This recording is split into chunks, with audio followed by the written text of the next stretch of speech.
Welcome back to another episode of Withnaz. I go by the name of Naz, aka the host with the most. Today,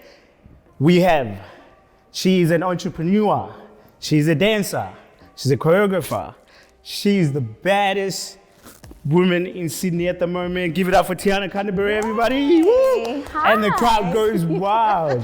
What's happening, T? Hey, thank you for having me, finally. I'm glad to have you here because I think this is a long-awaited catch-up. Me and you, we haven't seen each other in a long time. It's been a minute. Even though before filming, we've been chopping it up. But I just want to go straight into it. Obviously, with what's happening right now, COVID.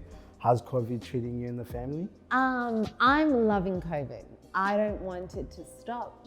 I know I'm a homebody, and I feel like during this time I've been the most creative and definitely been focusing on things that I've been wanting to do on my terms. I like that. So so it's been good. And a lot of people have like mixed feelings about COVID. Like everybody that's been on my show, like first question is how's COVID? Because everybody's having different experiences about this time, weird time that we live in. Totally, totally, yeah. But let's just get into it. Let's just reel it back. Obviously, you're from South Africa, and you were born in South Africa? Born in South Africa in 1980. 80, she's just gonna drop the age in there. She's just gonna drop the age. 80 baby. Yeah, and then arrived in Australia in 89. Oh, so 89. I was, about 9, turning 10. Oh, so you're Aussie now? Yeah, I'm Aussie. I am Aussie, but don't get on the South African side. Yeah, that's right. Nah, it's cool. So obviously, you came here back in the day, and a lot of people know you through dance. That was like your thing. So tell me, when did dance really start? Was it back home in South Africa? Because I understand that in South Africa, dancing over there is big. So did it start over there, or was it something that started here in Australia? Yeah, look, it's for me, I know I've always danced, and hearing stories from my parents and from family and friends, I've always danced from a young age. Like my mum would always say, I knew every routine at the age of 2 that came up on TV. Wow. Dance was, I guess, the part of our life, and being in South Africa, it's a thing. It's a family gathering thing. I think for me, I really took it serious. Like I was the one that got all the kids in our street and put them in formations, even if I didn't know what formations it was. Yeah. But I think I already had the knack for it. And I think that's where I also got my control attitude that you know. We'll get into that. So South Africa was my thing. I loved Janet Jackson. I know everyone was a Michael Jackson fan, but I was Janet Jackson, to the T. Yeah. So that was, so dance was a thing for me, and I was always the one that they would call up at a party. And back in South Africa, I don't know if you remember, but like the gangs, or they call them scollies. I know in Cape Town that's they used to ask my parents can she dance in our crew, and I was only 6, 7. Yeah. So it was just, I think it was a thing, and I didn't know what that thing was until I got to Australia. Okay. And that's when, dancing, everyone wanted to know who I was because I was, the dancer in high school. And then, we just got, my brother, myself, and a girlfriend of mine, we put a crew together, and we got noticed by a dad that was running events for Wonderland, which used to be out here in Blacktown. Oh, so you... Yeah, so we used to open up acts. What, at Wonderland? Yes. Wait, when did Wonderland die out? Didn't that die out that's how old I am. Wow, you experienced Wonderland? That's crazy. So that was very old and long ago. But we were the support act. So at the age of 13, I was doing support acts to artists that were flying in from overseas. And my first big gig was with Montel Jordan at the age of 14. Wow. So, I know you have a long resume, but before we get into that, I just want you to know, For those that don't know, she's definitely my idol. Like, I think I've spoke about you, I don't know, on another episode with somebody. I think we were talking about like inspirations and idols and stuff like that. And literally, like, I take my hat off to you, like, straight up. I just gotta put it out there. So, thanks. The biggest one that obviously I think a lot of people know was that you were actually Janet Jackson's stunt double, or like a stunt double. So you from a young age you manifested that you wanted to be. So tell me, like, getting to that point and understanding that this is something I used to dream about, and now I'm like this person, person stunt double. Like, how? Talk to me about that process. Like, I mean, how long is your podcast? Because I'm just talk. Oh, podcast. I mean, your show. No, not your podcast. Just more talk. than a podcast. Let's just go for it. Like, we're taking away all the rules. So right? Where I am in my life is I'm big on meditation. That's the first thing I do in the morning. My family does it. My husband, my champion. Yeah. Shout out to Mike. We are big. My kids do it. We are big believers in meditation. And now when I look back at my life, I'm, and I think we discussed this before the cameras were rolling, is that like, you manifest, or you put it out there so much and you believe it so much that it comes when you least expect it. And with Janet, I put that out. I said to my mom, I'm gonna dance for her. This is in South Africa, where it's like, you're not even close. It was just like, okay. Yeah. But and I believed it so much then that when I came to Australia, I still believed it, and it might not have been Janet, it would have been someone else. But and then just this one, I was working with an agent just casually, and she was like, yeah, you know what, you're the size and the height, we've got this job, do you want to do it? I was like, yeah, cool, I'll do it. And they're like, it's with a celebrity, so we can't tell you who it is. Oh, so they didn't even tell you? No, I was not allowed because of confidentiality. Yeah, like, you know. Yeah. And so I was trying to think of every, person of color in Australia. And I was like, oh, it must be Mel B, because she was working on one of the TV shows. And I had met her already, and she's great. I loved her, but I was like, Mel B, cool.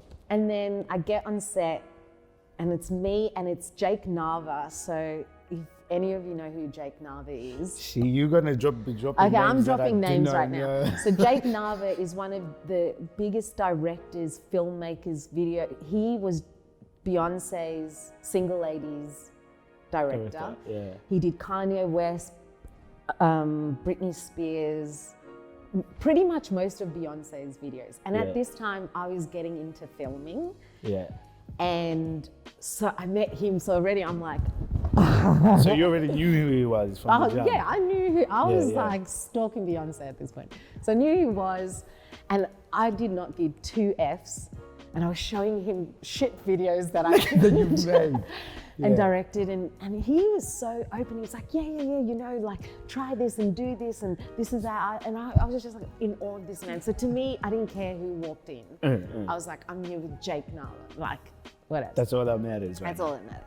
As we're talking, I get a tap on my shoulder, and I turn, and she says, hey, Tiana, I'm Janet. And I was like,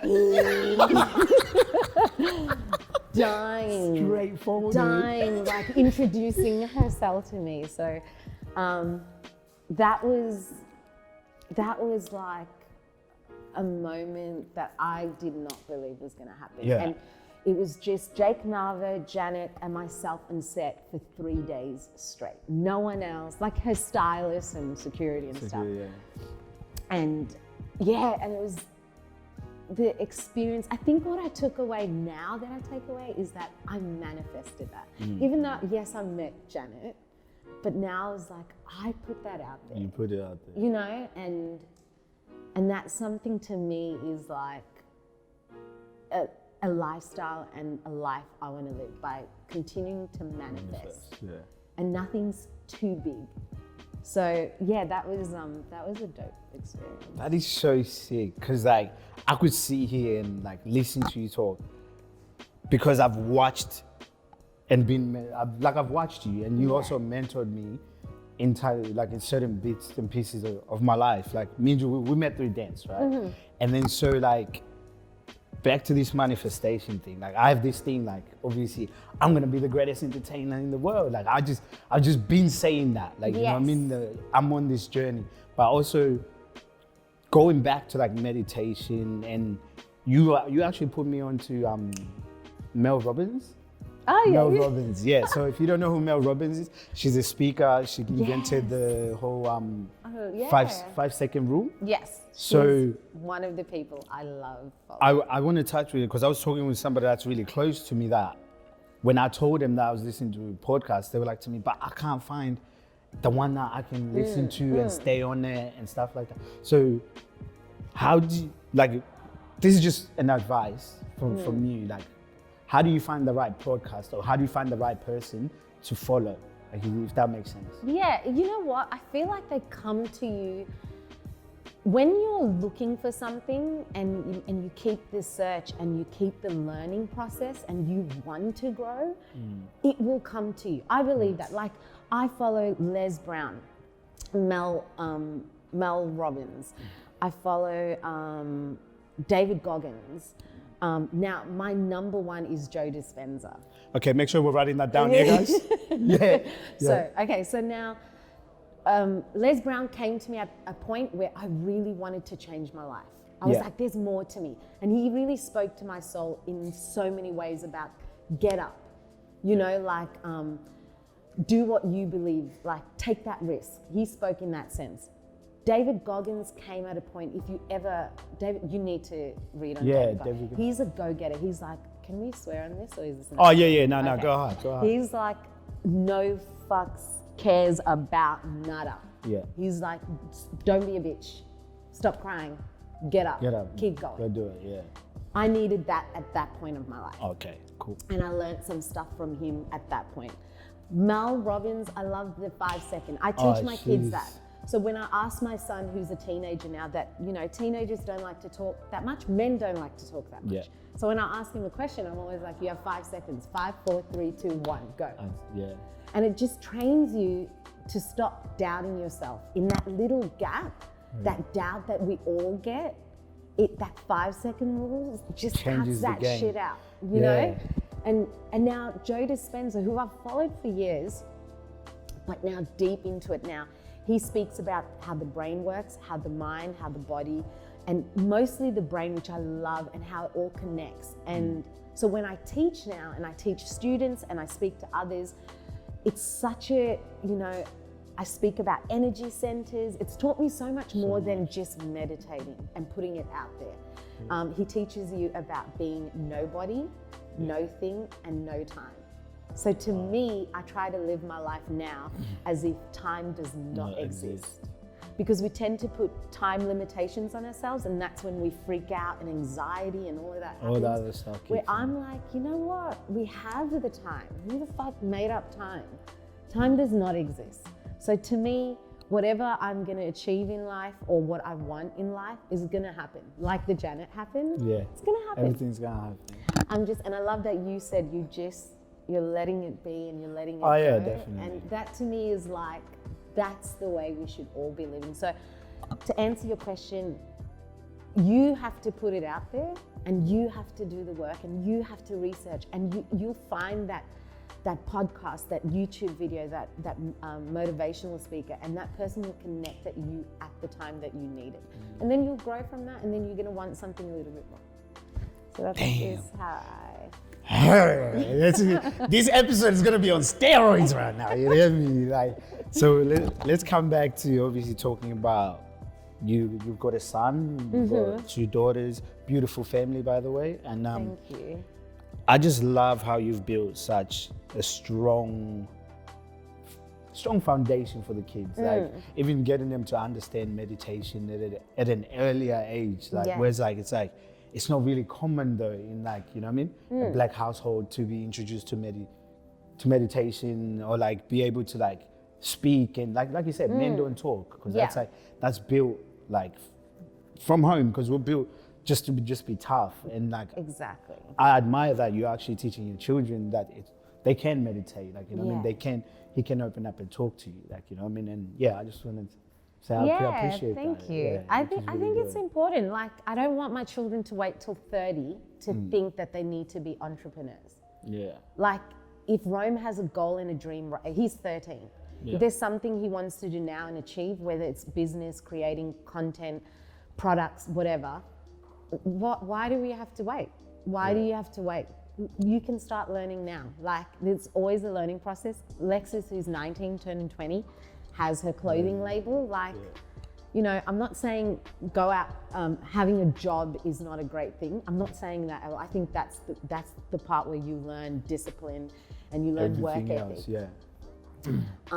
But I am a big believer that if you have that passion and that drive and that burn, and you know you can do it and produce it, do it. That's life lessons. You know, you're gonna learn. I was gonna swear then. We can't swear. Yeah, you can. It's all right. Sorry, I did a few Zoom classes with kids, so I gotta watch my mouth a bit.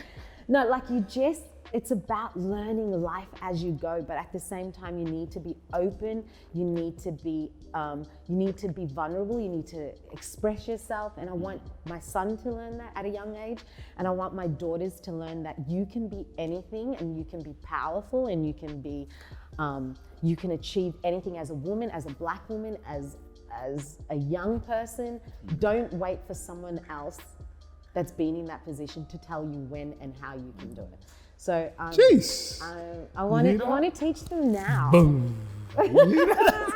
No, that is so sick. Like, so one thing it's my show. Why am I thinking what I can talk about? Let's talk. Anyway, you introduced something, like, I don't know if it's out somewhere, but it's called, well, what is your goal receipt thing called again? The motherfunker receipt. So the motherfunker receipt. Let me I'll let you explain what it is, because I've actually, when we worked together, it cut out a lot of bullshit. And you're not a bullshit person. No. You don't work like that. So it cut out a lot of things, and it taught me a lot. And I feel like if you apply it in anything in life, like, that thing will work, you know what I mean? So yeah, talk to me about the goal receipt, motherfunker. Motherfunker. Okay. So motherfunker started off with, obviously I'm a mother of 3. Yeah. And I love to swear. I love to say motherfucker. I say that so much. This motherfucker. I always say that. I remember, don't leave me hanging, but I even said it to you. I was like, this motherfucker. Yeah, you always. Yeah, I vouch for that. Like, even in this video, this motherfucker. Yes, always. So, and then the reason why I changed it to funk is because I'm always dancing, right? So, and when I dance, I like to dance with fire, with passion. So I'm like, you know, this is my motherfucking jam. This is, you know, I'm going out, full out. Anyway, so the motherfunker receipt is, you got to hold yourself accountable, like, for what you do. And so it's just six to seven set outs that you need to go through when creating a project. Yeah. Or whatever, like, however you do your day. Yeah. You know, whether it's just laying out the schedule of your day, or a project, or a school homework, whatever it may be, you use these 6 steps. And then the receipt part of it is, when you completed that task, you then go back and you will kind of rate yourself on, did I complete what I put out originally? Yeah. How much more could I have done? And then you keep that receipt for the next time you do maybe the same project, the same task, or a different one, and you go back to those receipts and go, okay, this is what I would do differently. So I think mine now, it's changed a fair bit. It's added on a bit more, but I think the one that we had, it would have been, what is the specific goal? Yeah. And the specific part it changed? Is, I think I just added on extra. So now you got to come back. You got to come back for you that. want to move on? No, but with that one, it's the same. With that one, it's, you know, the first step is, what's your specific goal? So I always say to my kids, you can't just say, I want to have a clothing label. You have to be specific. It's got to be, this is the type of label, clothing, da-da-da-da, and this is the reason why. Why? Okay, so you've got to be specific. Then it had the time. I think the time and the date. So you yeah, got yeah, to put it like that exact frame. time. Yeah, your time frame. What are your challenges? So what are the hurdles that you think you will come across? So can I pause you there? Even with the hurdles part, you spoke about when we spoke in person about it. Because the first thing that I feel like a lot of people would wanting to do something like this, like a show or trying to do a brand, the first thing we think about is money, like financially.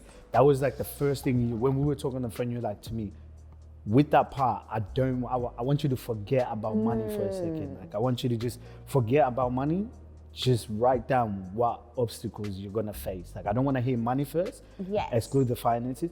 And that really changed the way I approached the whole thing. Yeah. And looking back at it, I still have the receipt actually. Looking back at it now, I'm like, like, sometimes I'm just stressing about like the wrong thing. Like That's it. And look, I'm not saying money can't be your goal. Like if money is your goal, like Lexus did the receipt thing, she wanted to save $7,000 spending for her trip. Yeah. So the money was her goal, you know, and she had to lay it out exactly why was that specific amount the goal. What was the reason? Okay, what's your hurdles? I don't have a job. What do you need to do? Get a job. Find a job, yeah. You know, who can you collab with? Collab meaning, is mum and dad going to give you a portion of that seven? Like, that's a collaboration. With your show might be who's filming, your lighting, you know, your creative manager, like those are collaborations. So you can still, money can still be the goal, but when it becomes a project or something, you can't get it twisted. That's the thing, you got to be specific. So if it's not the money that if it's a project, don't focus on the money. Because then you're going to go, oh my God, wait, I don't have the money. Oh, now my focus is the money. So it takes you away from your actual goal. So it's kind of like you have to be specific and all of that will come, but you've got to be specific and stick to the goal at hand. Like what are we doing? What are we creating? What do we want to accomplish? And once you can accomplish that, you'll see all of that other stuff that you were going to worry about will fall into place. I just feel like people hop too much and that's when anxiety happens. That's when our vision gets blurry. Like you just need to focus on one thing and make sure that those things that you laid out, your hurdles, whatever it may be, your collaborations are all getting ticked off as you're doing it. And if you don't tick it off, then it goes back to your receipt.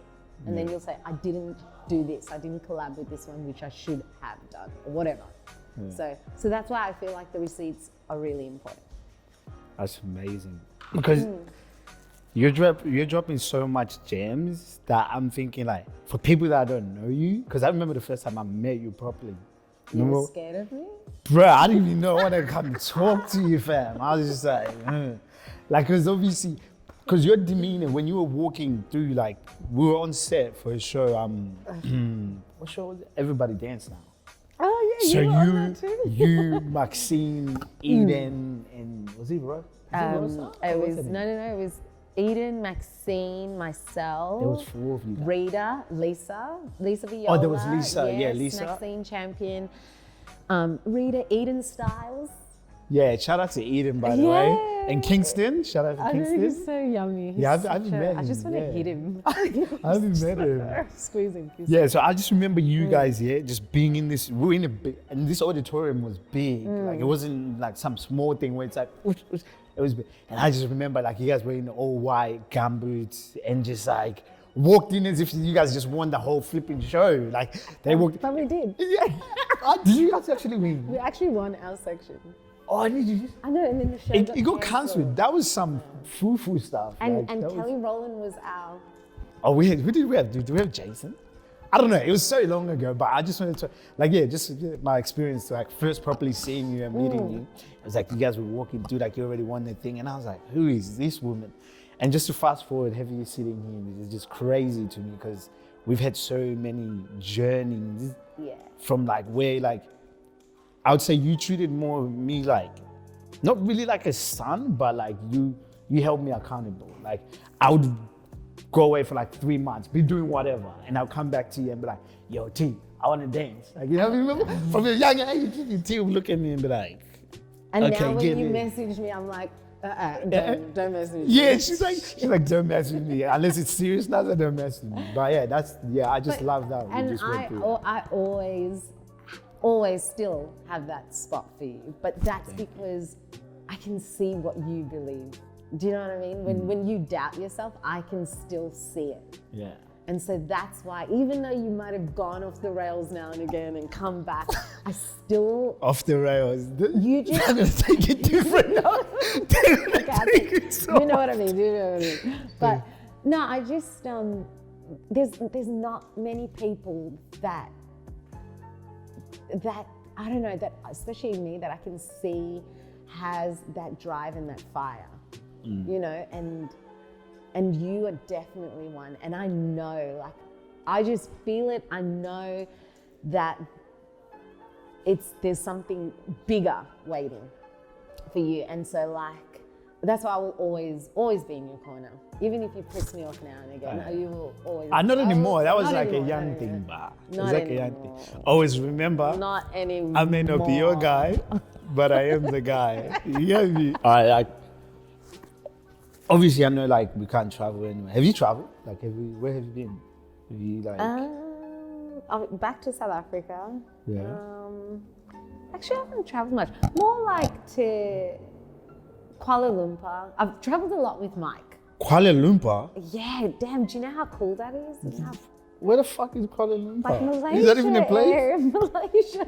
Oh, really? Nah, I don't know. I don't know that. I've traveled with Mike more so because of music and what he's done, but not like, I haven't traveled. Oh, the States. Oh, you've been to the States. Right? Been to the States. I love the States, but I love the States. See, me, I'm not really big on the States though. Like, it's not, I don't know, like, I feel like it's just, everybody's just always like, yo, I want to go to the States. Like, I'd rather see other places. Yeah, it's not my number one. Totally. And like, like, I know it's a hub of like a lot of things, like entertainment wise, but like, I loved going there because I just wanted to see where I sat in the whole thing. And when I got that whole idea that, fuck, I could run something here. Yeah. I was like, all right, I'm gonna go back to Oz. I'm good. I'm good. No, but yeah, it was cool. The States was cool. Look, South Africa always is the spot. It's such an underestimated, underrated country ever. The style, the fashion, they are so beyond, like they're just next level. Like, I really want to I'm putting it out there. I want to own a company in South Africa, entertainment production company will come. And then I'll have it next to you as well. And then it will be on steroids. That would be sick though. Like, no. I really want to go back though. But I want to go to Dubai. On my vision board at home, I have Dubai. I've never been there. I don't know why, but something is drawing me to Dubai. Really? Yeah. I feel like Dubai, don't go there unless you can buy a tiger. Just don't go. Unless you can buy a tiger, don't go. Like, what's the tiger got to do it? No, but in Dubai, isn't it like everybody owns some sort of like an animal? Maybe that's what it is. Maybe that's what I need to be. And I heard they're strict over there as well. Yes. Yeah. They are, but no, I don't know. There's something about Dubai that I need to just go there and see what it is. Yeah, Dubai sounds nice. I've been to Japan. That's about. Oh, see, I need to go to Japan. Mike's always saying you gotta go to Japan. Japan. He loves the fashion. Yeah, we actually spoke about Japan, me and Mike. Like, we chopped it up. Like, he was there for music, right? Yeah. Yeah.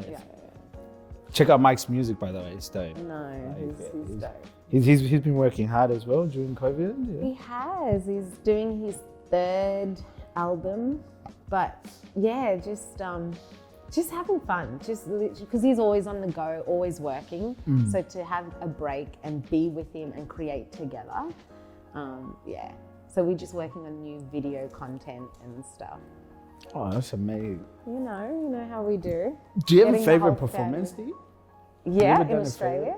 Yeah, like a performance, like yourself, like dancing. What would you say? Do you have one? My favorite show? Yeah, that you've done. Yeah. Because we've done do you remember why I asked you this? Do you remember, like, you are such an entertainer? Okay, let's just, I'm good, right? I've been next to you while we dance or we'll be doing something. Thank you for taking me to all those shows, by the way. Met a lot of great people. Yeah. But I just remember remember that wedding we did? Oh gosh, it's been so many No, like the wedding, the one where like, the drunk guy, like you know how you get people to come on and then you're trying to kick people off? And then the uncle that would not get off the stage and he was drunk and he's just following you everywhere. Tiana's just trying That's every wedding. I was like, this woman is so professional. Like you would like, I didn't know what to do. I was like, what is this guy up to? Like, you know what I mean? But then you were like so professional. So like, how did you build a habit that was so strong in just being professional? Like, I mean, I could say I'm professional, but only to, if you know me, I'm like not the most professional person. I think because, like I was saying to you before, every time you're at a party and being young and always dancing and being the dancer, you kind of want to get everyone like watching you and you want to entertain them and you want to see them smile and enjoy. And I think I've carried that throughout my career. And I think dancers need to learn how to do that. I feel like dancers don't know how to do it. There's a difference between performing HHI on stage. Do not do that. Do not do that. Do not point at me. That was no, I ain't gonna discredit it. I was like, you know what I mean? It built me to be where I am. But what happened to your crew? Nah. We're not gonna disclose that. Shout out to the crew though, the Mendens and that. I see you. You're so good. You're so good. Yeah. Anyway, but so you carried like HHI or doing a TV show or whatever, doing a live show and with an audience is like the biggest gig for you to learn how to actually perform.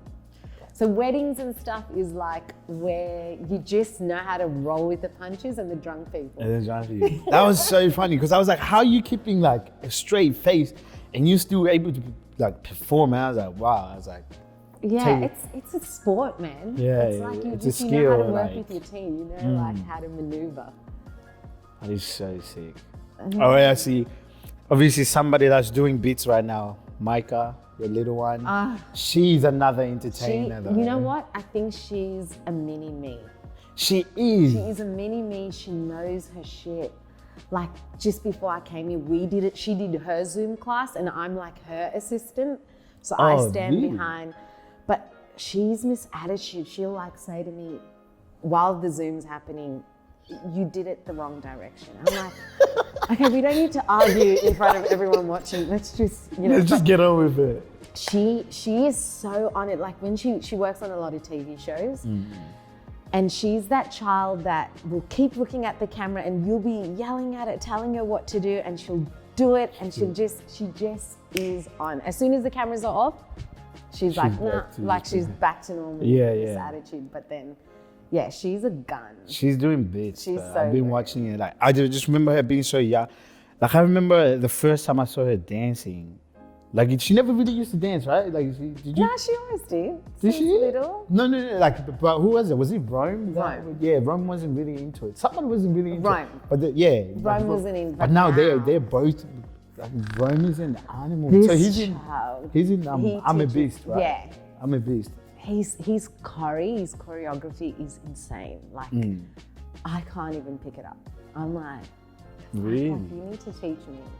He's so good. We're totally different. He doesn't like my stuff. And I'm like, you're into all the slow, lovey-dovey music. Like, you know me, I like shit to be fast. And Nah, he's got light-skin behavior, like but he's got light-skin behavior. Yeah, the light-skin behavior is rubbing off on him. Yeah, I can see it. He's got light-skin behavior. Yeah, but he's good. Shout out to Robyn, though. Yeah, but he's cool. He's so good. But yeah, he didn't start until he was like 10. He was very... What about your second son? My second... Who? Your second son? What's that, you? Manza. Oh, he's grown now. My second son. Oh, he is my second But he's jacked up. I saw him. I know. He's all muscly. I'll put your chest down, nigga. I know. I can't. Sometimes I can't look at him. And when he talks, he's like, hello. That's been another episode of Withnaz. I've been Naz. This has been Tiana T. 20 seconds on the camera. Say what you gotta say, girl. Oh, what am I saying? I don't know, big shout outs. I don't know, but I just do. Everybody just does it. Oh, now you're afraid. Now you're scared. Now you're scared. Say? I don't know. What does everyone else say? What does everybody say? Yeah, what upcoming stuff are you doing? Okay, like, what are you shit. up to? We didn't even talk about Welcome to Channel 9 News. Okay, here we go. Okay, so I'm Tiana Canterbury. I'm actually working with Red Bull. I'm the scene expert for Red Bull for Dance. So check out Dance Your Style. It's around the world. That is happening. Wait, sorry. Is it a competition? Yes, it's an international competition. I might have to. Yeah, I know you got to get your work dancing up on shoes. Your skill, work up on your skill. Yeah. So yeah, that's what I'm doing. What else am I doing? Watch out for my family production coming soon. There's so many things I'm doing. So anyway, just catch me on this social media, and that's it. Keep doing your ish. I'm proud of you. I'm so proud of you. I may not be your guy, but I'm your girl. But I am the guy. That's it. We're just gonna run with the outro. Every outro is different. I may not be your guy, but I am the guy. Peace and love. Out. Yeah. Thank you so much, T. Thank you.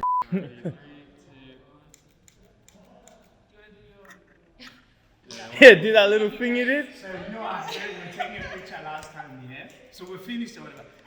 I don't know, my brain sometimes just shuts down. So then we're taking a picture and I've got my hand up like this. And then I catch myself doing this, and then I'm like,